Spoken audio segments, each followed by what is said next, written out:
যাবে এর ভেতরে কিছুই নেই, মানে কিছু আছে আই থিঙ্ক। চলো খুলে দেখা যাক। আজকে ভেতরে পুজো হচ্ছে, পার্সোনাল পুজো, সেই জন্য ভেতরে ঢোকা যাবে না, যদিও আমাকে একজন ভেতরে তো সুন্দর লাগছে। Morning everyone, good morning from Gaya. আজকে আমাদের গয়ার সেকেন্ড ডে। আজকে এখানে আমাদের থাকা, স্টে করা। যেহেতু আজকে সমস্ত কাজকর্মগুলো করা হবে, মা বাবা সকালবেলা উঠে বেরিয়ে গেছে 7:30টার সময়, আর মানে 7:30টার মধ্যে ওরা বেরিয়ে চলে গেছে। আমি জাস্ট তখন উঠে দরজাটা দিয়ে ঘুমিয়ে পড়েছি, যে সেই ঘুমিয়ে যাচ্ছি, মাঝখানে 1-2বার ফোন আসছে, তুলছি, আবার ঘুমিয়ে পড়ছি, এই করে মোটামুটি 10টা অবধি কাটিয়ে দিয়েছি। উঠে এখন জাস্ট স্নান টান করে এলাম। দেখো আমি ফ্যানটা চালিয়ে রেখে দিয়েছি। আর এখানকার ওয়েদার, এখানে প্রচণ্ড বৃষ্টি হচ্ছে, যে আমি যে বেরোবো কোথাও সেটাও বেরোতে পারছি না। এখন একটু বৃষ্টিটা কমে দেখছি, রোদ উঠছে। এতক্ষণ পর্যন্ত মুষলধারে বৃষ্টি হচ্ছিল। আর আমাদের যে হোটেলটা সেটা হচ্ছে দরবার ইন্টারন্যাশনাল, একদম স্টেশনের সামনে। এখান থেকে স্টেশনটা দেখা যাচ্ছে, আমি দেখিয়ে দিই। রুম থেকে এই উইন্ডোটা খুললেই দেখো সামনেই হচ্ছে মেন রোডটা, রাস্তা যেটা স্টেশনের রোড, ওইদিকে দেখা যাচ্ছে। সামনে চায়ের দোকান টোকান প্রচুর কিছু আছে। সামনে হোটেলের একদম অপোজিটে। আর এই যে দেখতে পাচ্ছি এটা হচ্ছে রেলওয়ে স্টেশন,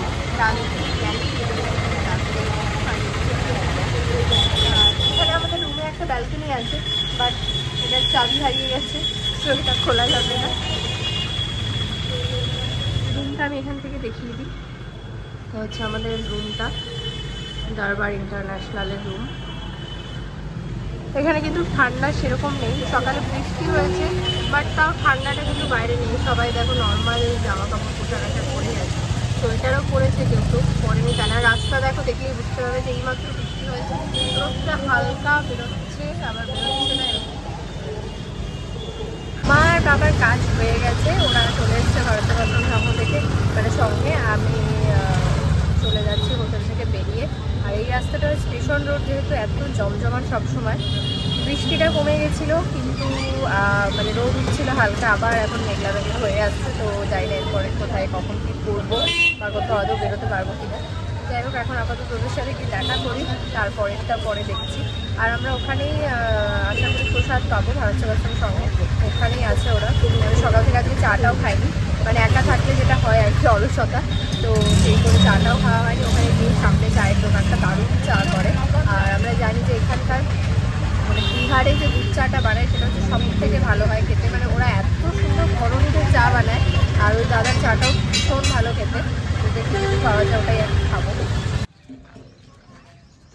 আমরা এসছি এখন বোধগয়ায়, যেটা মেন গয়া থেকে মোটামুটি 10 কিলোমিটারের ডিস্টেন্স। তো আমরা এখন একটু মানে এখানে প্রচুর মন্দির আছে, আমাদের হোটেল থেকে বলে দিল মোটামুটি 10টা বলছি 100টার উপরে মন্দির আছে, বাট সব তো ঘোরা সম্ভব না। মেন যে মন্দিরগুলো একটু বেশ সুন্দর, সেই মন্দিরগুলো আমরা দেখবো। এর আগে আমরা এসেছিলাম একটা, আমার মনে আছে সাদা রঙের পুরো মন্দিরটা ভীষণ সুন্দর, তো সেটাই আই থিঙ্ক মেন মন্দির হবে। আগে আছে, যেতে যেতে একটা মন্দির পেলাম ভীষণ সুন্দর দেখতে। তো মন্দিরগুলো আমি সব দেখাচ্ছি, খুব ভালো লাগবে দেখে। ঢোকার সময় গেটটা দেখিয়েছি, গেটটা তৈরি হচ্ছে, বড় তৈরি হওয়ার পর দেখবে আরো সুন্দর লাগবে। এটা হচ্ছে মন্দিরের এরিয়াটা ভেতরে। আর এটা দেখো কি দারুণ লাগছে, এবার দেখো। এটা হচ্ছে আসল মন্দিরটা, এখানে ওরা ওপরে উঠেছে, ওপরে উঠেও আমি দেখাচ্ছি। এটা একটা দেখো স্ট্যাচু। এখানে মোটামুটি মন্দিরের কাজ হচ্ছে। ইয়ে নয়া হ্যাঁ, ইয়ে মন্দির ইয়ে নয়া হ্যাঁ, বন রা হ্যায়। আচ্ছা, এটা নতুন, তো এটা তৈরি হচ্ছে, দেখো বেশ ভালো লাগছে।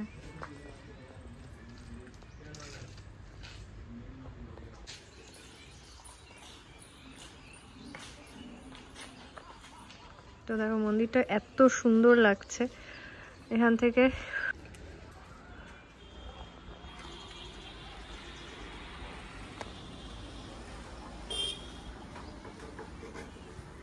এখানে দেখো কাজ হচ্ছে, দেখো একবার জাস্ট।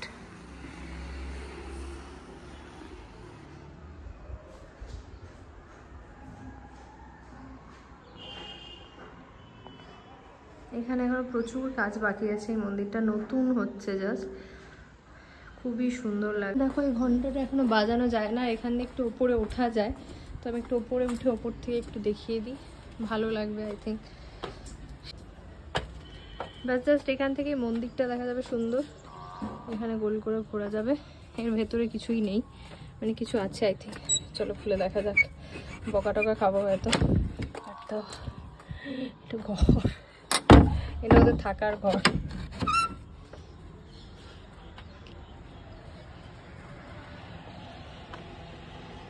তো এখান থেকে দেখো মন্দিরটা এরকম, এই ডান দিকের রাস্তাটা দিয়ে বাদবাকি সব মন্দিরগুলো।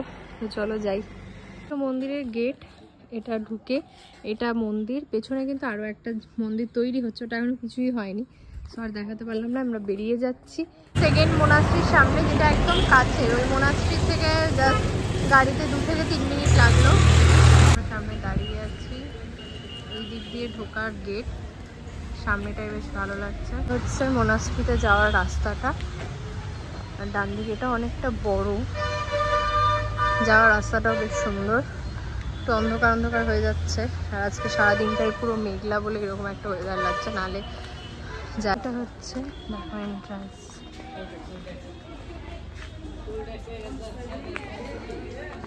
I think office.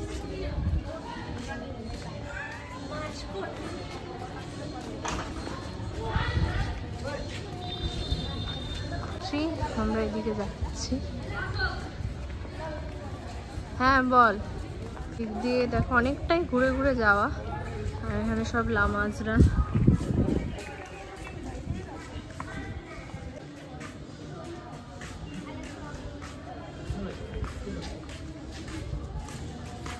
বল।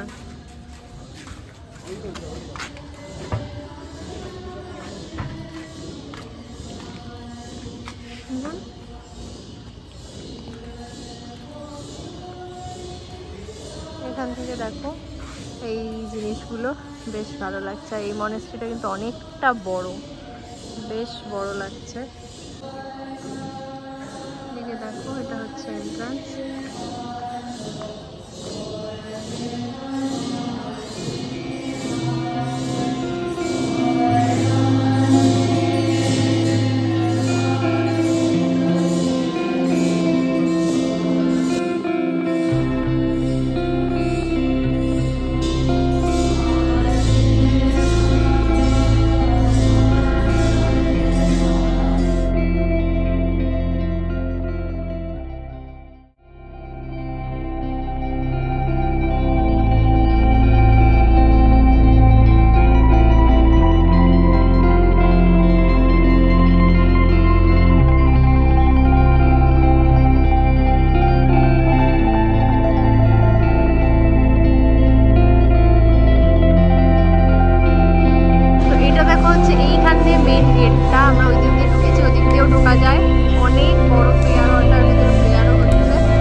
রাস্তায় কিন্তু খুব হাওয়া আছে, সেই জন্য ঠান্ডাটা লাগছে।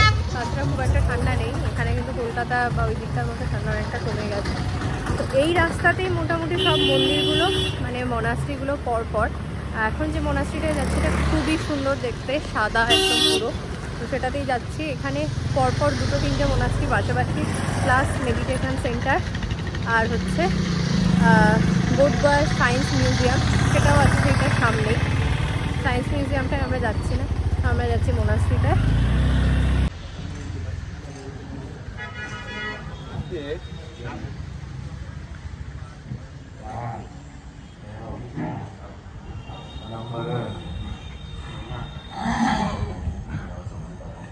บัดนี้พระสงฆ์จะทำอุปสมบทในการประสูติประกาศกันและกันทั้งตัวเธอทั้งสามซึ่งเป็นสำเร็จแล้วนี้นั้นที่เป็นอุปสมบทในพิสุในพระพุทธศาสนา ก็เลยในกรรมวาจาที่จะสวดประการนั้นต้องเอาชื่อผู้สมบูรณ์ด้วยเอาชื่อพระอุชัยยักษ์ด้วยกรรมสนามวิกินาโมสิเป็นชื่อไรด้วยความมือของเราก็จะมาโปรดเธอแล้วกราบเรียนท่านว่าจิระวชิโรนามะพระเจ้าชื่อว่าจิระวชิระลูกหลานก็จะมาโปรดเธอแล้วกราบเรียนท่านว่าอาหังพันเตพระราชโรนามะพระเจ้าชื่อว่าพระราชาลูกสาวบุญของเราก็จะมาโปรดเธอแล้วกราบเรียนท่านว่าอาหังพันเตอมรวัตโตนามะพระเจ้าชื่อว่าอมรวัตตาก็พระธรรมพระโกศลเรียนว่าวิชายโยมในมันเป็นอายุก็รักใจโยมรับวิชายยักษ์วิชาที่ว่ารักใจยักษ์ต้องมาถามถึงสมณะบริการเสริมต่อกิจการและสิ่งนี้ที่นี้เรื่องของสมาสารทุกคนรับที่ว่าอามาเราจะได้ทำไปที่ไรเลยใช้ไหน अरे बहिंचो के सब पीछे वाला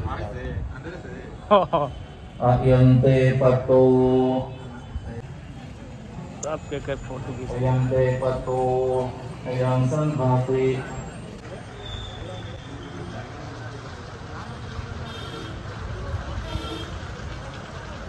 আজকে ভেতরে পুজো হচ্ছে, পার্সোনাল পুজো, সেই জন্য ভেতরে ঢোকা যাবে না। যদিও আমাকে একজন ভেতর থেকে ভিডিও করে এনে দিয়েছে, জানি না কতটা কি করেছে, নিশ্চয়ই ভালোই করবে। আর বাইরে থেকে একবার মন্দিরটা দেখিয়ে দিই। মন্দিরটা কালকে খোলা, ওপেনিং হচ্ছে, মানে কালকে খোলা থাকবে সকাল 8টা থেকে 12টা, বিকেল 2টো থেকে 5টা। মন্দিরটা দেখতে কিন্তু দারুণ। এর পাশেই আরেকটা মন্দির আছে, এটাই দেখি, কারণ ওটা তো বন্ধ, কালকে খুলবে সকাল 8টা থেকে। মেনলি তার মানে রোজই সকাল 8টায় খোলে। তাও দেখো, এটাও বেশ ভালো লাগছে, একটু যাই ভেতরে। गाड़ी कर लेते हैं जब आप कह रहे हैं क्या करें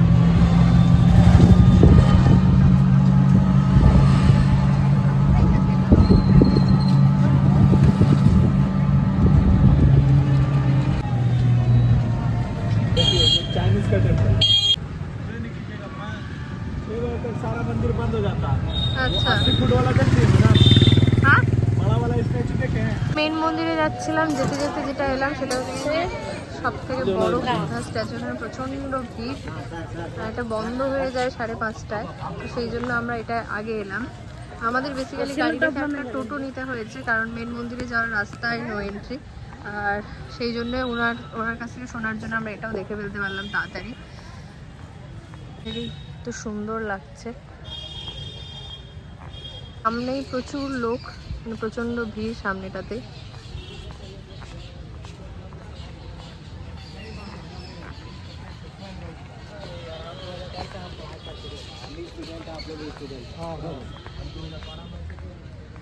এটা হচ্ছে মেন জায়গাটা, কি দারুণ লাগছে, অনেক বড় স্ট্যাচুটা।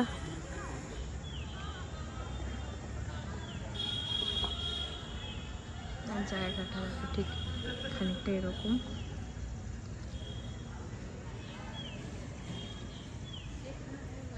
জায়গাটা কিন্তু বেশ সুন্দর লাগছে, একটা আলাদাই ভাইবস এই জায়গাটা, খুব সুন্দর লাগছে জায়গাটা। আর এখন বন্ধ হয়ে যাবে যেহেতু, সেই জন্য ভিড়টাও একটু কম। আমরা একদম লাস্ট মোমেন্টেই এসেছি।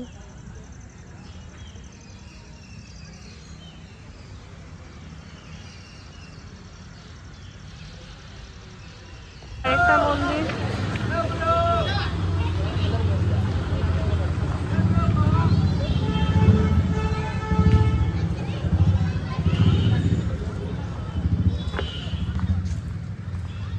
এটা ওই সিলভার মন্দিরটার মধ্যে, যেটা আমরা ঢুকতে পারলাম না, থাইল্যান্ডের লোকজনের বানানো, ওই জন্য ওখানকার মন্দিরের সাথে খুব সিমিলারিটি আছে।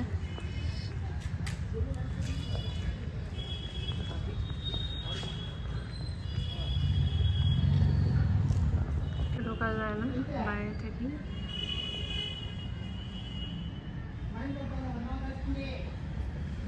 মেন মন্দিরের সামনে বোধি বিহার, এটা, এই জায়গাটাও ছোটোর মধ্যে বেশ সুন্দর।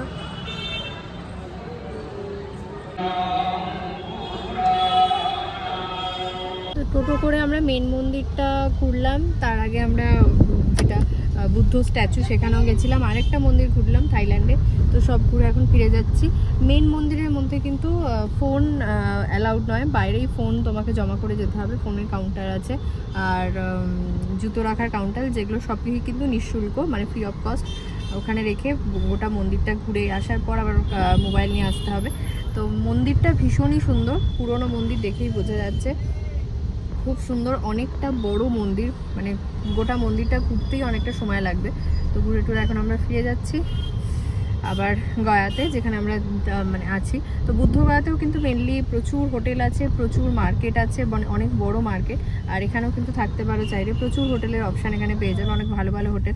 গোটা বুদ্ধগয়া যেখান থেকে স্টার্ট হচ্ছে সেখান থেকে শুরু করে ভেতরে পর্যন্ত প্রচুর জায়গায়। তো এখানেই শেষ করছি ব্লগটা, টাটা।